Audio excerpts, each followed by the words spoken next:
Hello दोस्तों, मैं कृष्ण कुमार यादव और हम पढ़ रहे हैं आज प्रश्नावली 5 जिसका नाम है समांतर श्रेणी। ठीक है दोस्तों, इससे पहले हम प्रश्नावली 1, 2 और 3 और 4 पढ़ चुके हैं। अगर आपने पहले वो प्रश्नावली नहीं पढ़ी है तो पहले उनको जाकर पढ़ लीजिए। ठीक है दोस्तों, आज हम शुरुआत करेंगे प्रश्नावली 5। ठीक है, तो देखो प्रश्नावली 5 जो है वो हमारी है जिसका नाम है समांतर श्रेणी। क्या नाम है दोस्तों? समांतर श्रेणी। ठीक है, समांतर श्रेणी जिसको हम इंग्लिश में एपी भी बोलते हैं। ठीक है दोस्तों, अब देखिए समांतर श्रेणी क्या होती है, समांतर श्रेणी की परिभाषा क्या होती है। तो समांतर श्रेणी की परिभाषा होती है एक समांतर श्रेणी संख्याओं की ऐसी सूची होती है जिसमें प्रत्येक पद पहले पद के अतिरिक्त यानी पहले पद को छोड़ दीजिए अपने पद में एक निश्चित संख्या जोड़ने से प्राप्त होती है। ठीक है दोस्तों, इसका मतलब क्या हुआ? इसका मतलब ये हुआ कि समांतर श्रेणी जिसे हम किससे लिख रहे हैं दोस्तों? एपी से। पहले पद को छोड़ दीजिए, यहाँ पर पहला पद किससे लिखेंगे? ए1 से, दूसरा पद किससे लिखेंगे? ए2 से, और तीसरा पद किससे लिखेंगे? ए3 से, और अंतिम पद को लिखेंगे हम एन से। ठीक है दोस्तों, और ये डी होता है, ये होता है सारो अनुपात। सारो अनुपात क्या होता है दोस्तों? ए2 माइनस ए1, इन दोनों का जो अंतर होगा वो क्या कहलाएगा? डी कहलाएगा। या फिर आप ज्ञात कर सकते हो ए3 माइनस ए2, इन दोनों का भी अंतर क्या कहलाएगा? डी कहलाएगा, यानी सारो अनुपात कहलाएगा। डी को हम किससे लिखेंगे दोस्तों? सारो अनुपात से। समझ में आ गया? एपी क्या होता है? यहाँ पर समांतर श्रेणी होती है। ए1 क्या होता है? प्रथम पद होता है। ए2 क्या होता है? द्वितीय पद होता है। ए3 क्या होता है? तृतीय पद होता है। और ऐसे ही ए4 आएगा, वो क्या होगा? चतुर्थ पद होगा। और जो हमारा एन है वो होता है अंतिम पद। ठीक है दोस्तों, उसके बाद देखिए हम हमारा अगला जो शब्द आता है वो होता है डी। डी क्या होता है? डी होता है सारो अनुपात। अब सारो अनुपात क्या होता है? दो समांतर श्रेणी के दो पदों का अंतर क्या कहलाएगा? सारो अनुपात कहलाएगा। जैसे हमने यहाँ पर लिखा है डी बराबर क्या है होता है? A2 minus A1. देखो एक बात ध्यान देने के, यहाँ पर जो डी होगा वो समान होगा, चाहे आप ए4 में से ए3 घटाइए या एन में से इससे एन माइनस 1 पद वाला घटाइए, तो सभी में डी समान होगा। ठीक है दोस्तों, जो सारो अनुपात होता है वो डी होता है, वो क्या होगा? सभी में समान होगा। समझ में आ गया? अब देखिए मैं आपको एक एग्जांपल लेके समझाता हूँ। जैसे हमारे पास कोई एक एपी है, एक एपी हम मान लेते हैं 5, 8, 11, 14 ऐसे डॉट डॉट है। ठीक है दोस्तों, अब देखो ये क्या है? एक समांतर श्रेणी है। ठीक है, क्या है? समांतर श्रेणी है। इसमें ए क्या होगा दोस्तों? हमारा ए1 होगा 5। ठीक है, ए2 क्या होगा दोस्तों? 8, और ए3 क्या होगा हमारा? 11, और ए4 क्या है दोस्तों? हमारा 14। ठीक है, समझ में आ गया? अब देखो यहाँ पर डी क्या होगा? डी होता है हमारा ए2 माइनस ए1। ठीक है, क्या होता है? A2 minus A1. अब देखो ए2 कितना है हमारे पास? 8, और ए1 कितना है? 5, यानी डी कितना आ गया हमारा? 3 आ गया। ठीक है, डी क्या होता है? सारो अनुपात। तो हमारे पास सारो अनुपात कितना आ गया? 3 आ गया। समझ में आ गया? इसी प्रकार आप सारो अनुपात है वो कैसे ज्ञात कर सकते हैं? ए3 माइनस ए2 से भी ज्ञात कर सकते हैं। तो ए3 कितना है हमारे पास? 11 है। 11 में से 8 गए तो कितने बच गए दोस्तों? 3 बच गए।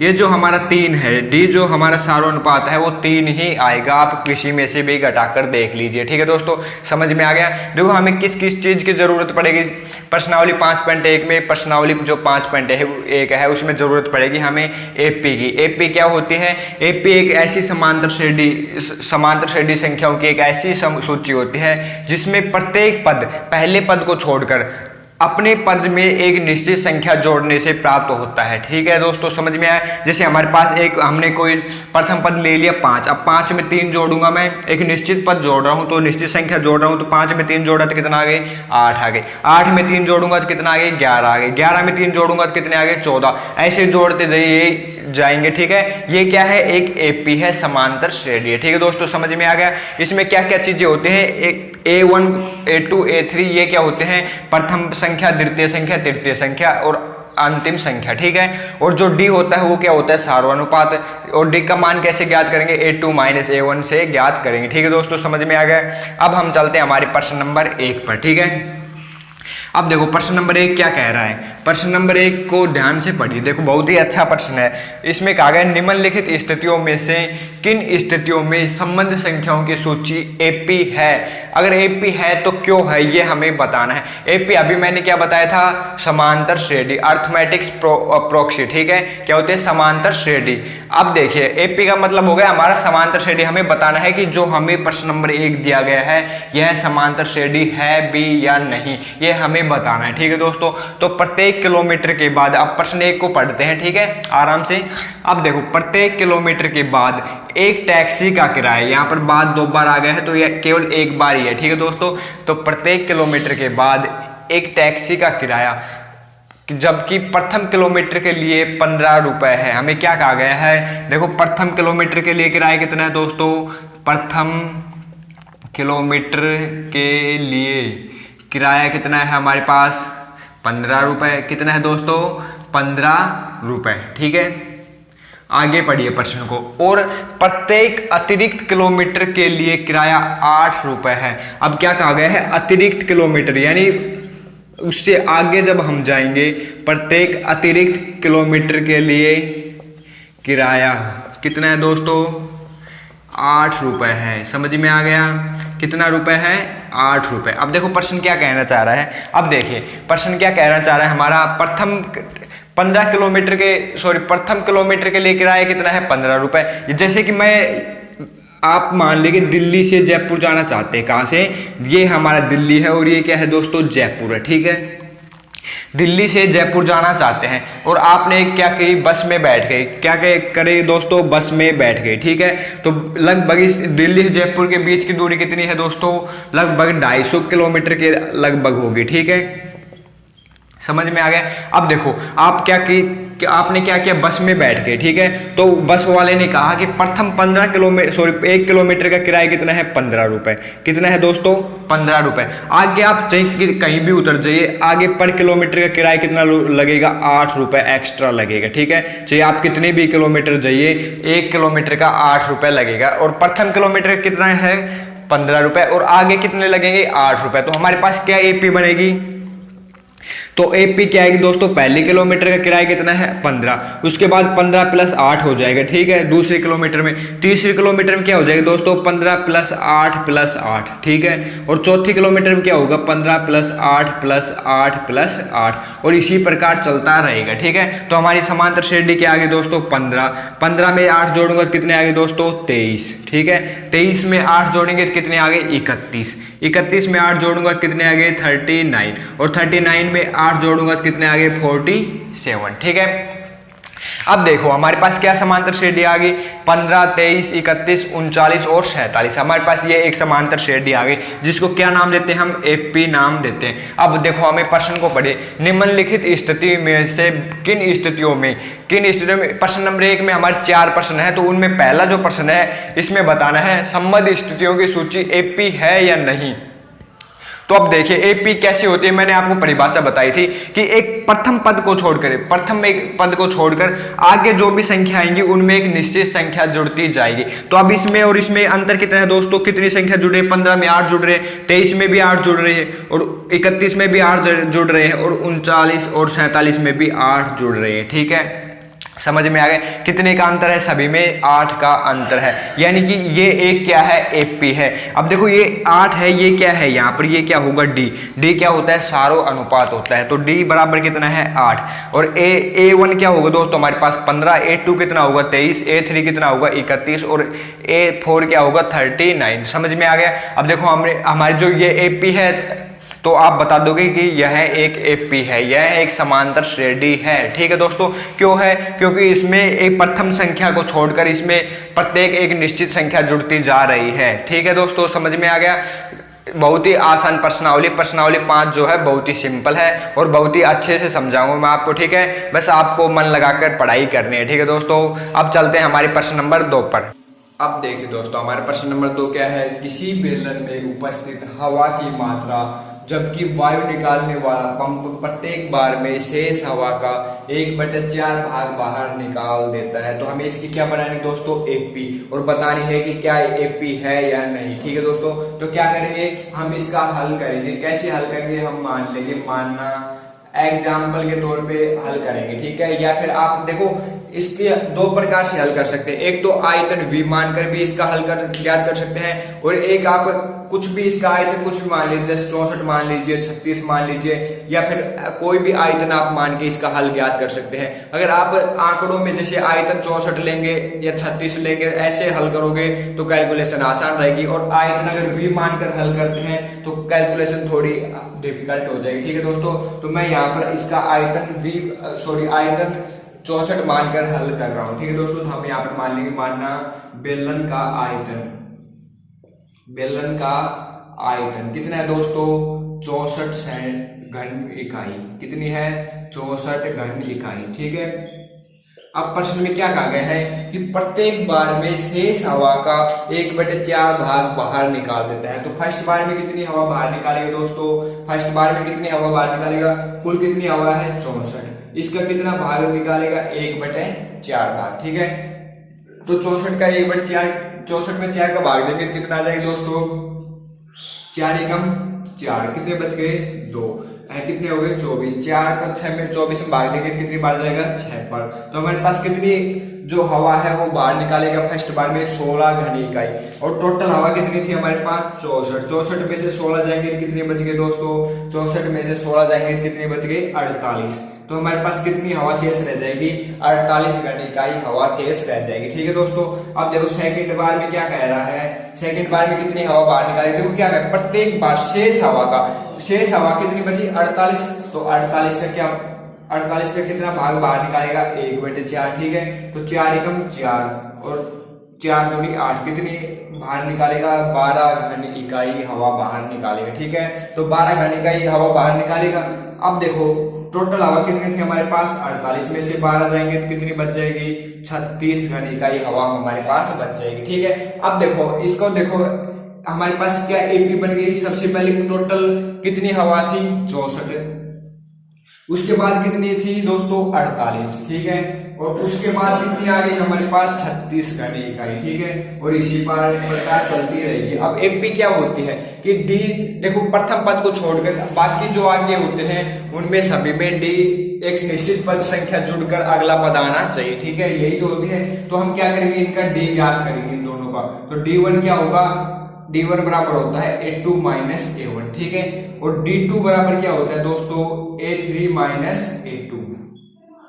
अब देखो हमारे पास A2 कितना है, A2 है हमारे पास 48, और A1 कितना है दोस्तों 64, 64 में से 48 जाएंगे तो कितने बच गए हमारे पास माइनस के 16। ठीक है, कितने बच गए माइनस के 16, जो यहाँ पर भी है। ठीक है, अब देखो A3 में से A2 घटाऊंगा तो मैं कितने आगे 36 में से 48 जाएंगे तो कितने बच गए दोस्तों हमारे पास 4 8 4 12, वो भी किसके माइनस के। क्या D1 और D2 बराबर है, नहीं है, वो माइनस का 16 है और ये माइनस के 12, तो हम यहाँ पर लिख देंगे D1 does not equal to D2। ठीक है, हमें D1 और D2 का मान कैसा होना चाहिए, बराबर होना चाहिए, तभी हमारी एपी बनेगी। ठीक है दोस्तों, समझ में आया। हमारा प्रश्न नंबर 3 है, प्रत्येक मीटर की खुदाई के बाद एक कुआं खोदने में आई लागत, जबकि प्रथम मीटर की खुदाई की लागत 150 रुपए है और बाद में प्रत्येक मीटर खुदाई की लागत 50 रुपए बढ़ती जाती है। ठीक है दोस्तों, समझ में आया प्रश्न क्या कर रहा है। देखो एक किसान है, वो अपने खेत में क्या कर रहा है, कुआं खुदवा रहा है। तो देखो ये हमारे पास कुएं की आकृति कैसी होती है, ऐसी होती है, बेलनाकार होती है। ठीक है दोस्तों, तो देखो प्रथम मीटर में पहले जो मीटर में उसने खुदाई की तो उसे कितने रुपए देने पड़े, 150 रुपए। अब आगे जब वो 2 मीटर पहले मीटर को 1 मीटर में तो उसने 150 रुपए अदा किए, जब वो दूसरी मीटर खुदाई करवाएगा तो उसे मात्र 50 रुपए देने पड़ेंगे। ठीक है दोस्तों, कितने रुपए देने पड़ेंगे, 50 रुपए। और तीसरी मीटर खुदाई करवाएगा तब भी कितने देने पड़ेंगे, 50 रुपए। इसका मतलब क्या हुआ, प्रथम मीटर खुदाई के तो रुपए देने पड़ेंगे उसको 150, और आगे जितने भी मीटर खुदाई करेगा पर मीटर के 50 रुपए के हिसाब से देने पड़ेंगे। ठीक है दोस्तों, समझ में आया। अब देखो हमारे पास क्या कहा गया है कि हम यहाँ पर लिख देंगे कि किसान द्वारा प्रथम मीटर खुदाई की लागत। ठीक है दोस्तों, खुदाई की लागत कितने रुपए है दोस्तों, 150 रुपए। कितने रुपए, 150 रुपए। ठीक है, समझ में आ गया। अब ये तो इसकी थी प्रथम मीटर की। अब सेकंड मीटर की खुदाई की लागत कितनी होगी दोस्तों, सेकंड मीटर खुदाई की लागत कितनी हो गई हमारे पास, 150 और फिर कितने लगेंगे, 50 रुपए और लगेंगे, यानी कि कुल कितने रुपए, 200 रुपए देने पड़ेंगे। ठीक है, और थर्ड मीटर खुदाई की लागत क्या होगी दोस्तों, थर्ड मीटर खुदाई की लागत कितनी होगी, 150 तो उसे देने पड़ेंगे 50 सेकंड मीटर के और 50 थर्ड मीटर के, यानी कि कुल 100 रुपए और देने पड़ेंगे। ठीक है, तो कितने हो गए टोटल, 250 रुपए। ठीक है, तो अब हमारे पास क्या एपी बन रही है, हमारी जो एपी बन रही है वो क्या है, पहले मीटर की खुदाई कितनी है, 150 रुपए, दूसरे मीटर की खुदाई की लागत कितनी है, 200 रुपए, तीसरे मीटर की खुदाई की लागत कितनी है दोस्तों, 250 रुपए, और ऐसे ही चलती जा रही है। ठीक है दोस्तों, अब देखो एपी की परिभाषा मैंने क्या बताई थी, समांतर श्रेणी की परिभाषा मैंने बताई थी, प्रथम जो हमारी है उस संख्या को छोड़कर आगे एक निश्चित पद जुड़ता जाता है। ठीक है दोस्तों, तो हमारे पास क्या आ जाएगा, इसमें और इसमें कितने का अंतर है, 50 का, 200 और 250 में कितने का अंतर है, 50 का। ठीक है, अब देखो ये जो 50 आया ये हमारा क्या कहलाता है, डी कहलाता है। डी क्या होता है दोस्तों, सारो अनुपात। इसका मतलब क्या हुआ कि जो हमारी जो एपी है उसमें एक निश्चित डी होना चाहिए, यानी कि निश्चित सारो अनुपात होना चाहिए, तभी हमारी एपी बनेगी। ठीक है दोस्तों, समझ में आ गया। तो इसमें देखो निश्चित सारो अनुपात है, इसमें क्योंकि यहाँ पर भी 50 है और यहाँ पर भी 50 है, तो हम कह देंगे कि यह एक हमारी एपी है, यह एक समांतर श्रेणी है। ठीक है दोस्तों, अब देखिए दोस्तों हमारा प्रश्न नंबर 4 क्या है, हमारा प्रश्न नंबर 4 कह रहा है खाते में प्रत्येक वर्ष का मिश्र धन जबकि 10,000 रुपए की राशि 8% वार्षिक ब्याज की दर से चक्रवर्ती ब्याज पर जमा की जाती है। ठीक है दोस्तों, अब देखो हमें पता होना चाहिए कि एक वर्ष का साधारण ब्याज और चक्रवर्ती ब्याज बराबर होता है। ठीक है दोस्तों, और एक बात मैं आपको और बता दूं, साधारण ब्याज और चक्रवर्ती ब्याज में क्या अंतर होता है। साधारण ब्याज में क्या होता है कि मूलधन है प्रत्येक वर्ष के लिए सेम रहता है, और जो चक्रवर्ती ब्याज होता है उसमें क्या होता है कि मूलधन है वो हर वर्ष बदलता रहता है, उसमें जो ब्याज आता है वो भी जुड़ता रहता है। ठीक है दोस्तों, तो अब देखो हमारे पास मूलधन कितना दिया गया है, मूलधन दिया गया है हमारे पास 10,000 रुपए। ठीक है, 10,000 रुपए दिया गया है। अब देखो प्रथम वर्ष के लिए मूलधन क्या होगा, प्रथम वर्ष के लिए मूलधन कितना होगा दोस्तों, मूलधन कितना होगा, देखो कैसे ज्ञात करेंगे, हमें पता है मूलधन कितना दिया गया, शुरुआत में मूलधन कितना दिया गया है 10,000 रुपए, दर कितनी दी गई है 8% की दर से, कितने वर्ष के लिए ज्ञात करना है हमें, एक वर्ष के लिए, बटा में 100। ठीक है, तो ये 2 0 से 2 0 कट जाएंगे, कितने रुपए आ गए 800 रुपए। हमारे पास कितने वो जो कंपाउंड इंटरेस्ट आया, वो चक्रवर्ती ब्याज आया, वो कितना आया प्रथम वर्ष के लिए 800 रुपए आ गया। अब देखो मूलधन, टोटल मूलधन क्या होगा एक वर्ष के लिए 10,000 रुपए, तो ये और 800 रुपए, ये कितने हो गए दोस्तों 10,800, कितने रुपए होंगे 10,800। ठीक है, अब ये तो किसकी बात होगी, प्रथम वर्ष के लिए। द्वितीय वर्ष के लिए क्या होगा दोस्तों, द्वितीय वर्ष के लिए मूलधन। ठीक है,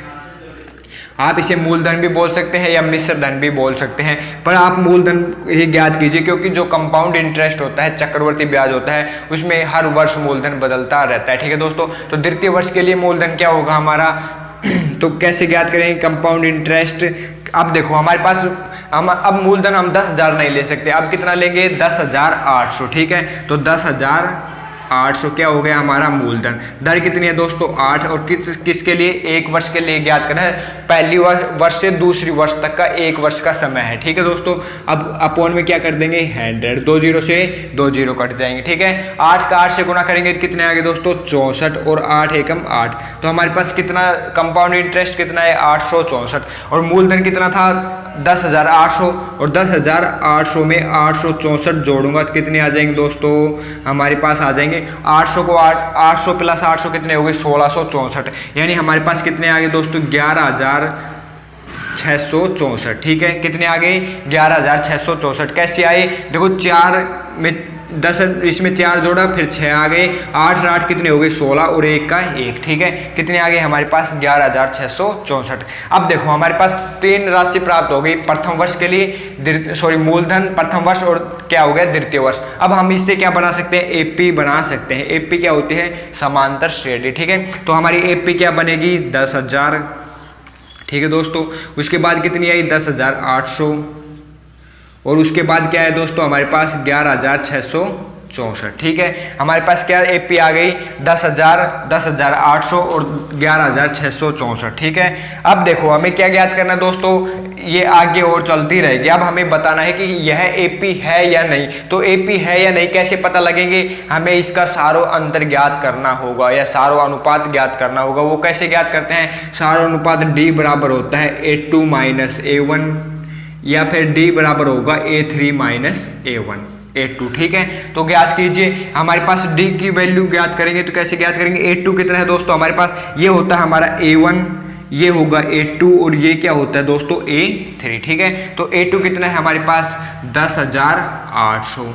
ठीक है, उसमें से कितना घटाना है हमें 10,000, तो कितने बच जाएंगे 800। डी की वैल्यू कितनी आ गई 800। अब चेक करेंगे कि अगले दोनों पदों में भी डी की वैल्यू समान है। अगर डी की वैल्यू समान होगी तो हम कह देंगे यह एपी है, अगर डी की वैल्यू अलग आती है तो हम कह देंगे यह एपी नहीं है। ठीक है दोस्तों, तो हम डी की वैल्यू ज्ञात करेंगे। डी की वैल्यू तो A3 क्या है दोस्तों हमारे पास 11,664 में से कितना घटाएंगे 10,800 तो घटा दीजिए, कितना आ जाएंगे हमारे पास, जितना हमने जोड़ा था वही आ जाएंगे यानी 864। तो अब यहाँ पर देखिए क्या D1 इस D की और इस D की वैल्यू समान है, इस D को हम नाम दे सकते हैं D1, इस D को नाम दे सकते हैं D2। क्या D1 और D2 की वैल्यू समान है, नहीं है दोस्तों, तो हम यहाँ पर लिख देंगे D1 does not equals to D2। ठीक है, इसको नाम दे देंगे D2, इसको नाम दे देंगे D1। ठीक है, तो यहाँ पर आ जाएगा हमारे D1 और D2 का वैल्यू समान नहीं है, तो यह हमारी समांतर श्रेणी नहीं है। ठीक है, मैंने आपको जो पहला जो प्रथम प्रश्न पढ़ाया था उसमें बताया था कि समांतर श्रेणी की परिभाषा क्या होती है, एक निश्चित प्रथम पद को छोड़कर एक निश्चित संख्या जुड़ती जाती है। तो देखो इसमें निश्चित संख्या जुड़ रही है, नहीं जुड़ रही, पहले 800 जुड़ी, फिर क्या जुड़ रही है 864 जुड़ रहे, क्या दोनों बराबर है, नहीं है, तो यह हमारी एपी नहीं होगी, समांतर श्रेणी नहीं होगी। ठीक है दोस्तों, इसी के साथ हमारे प्रश्न नंबर 1 समाप्त हो गया। अब हम पढ़ेंगे प्रश्न नंबर 2।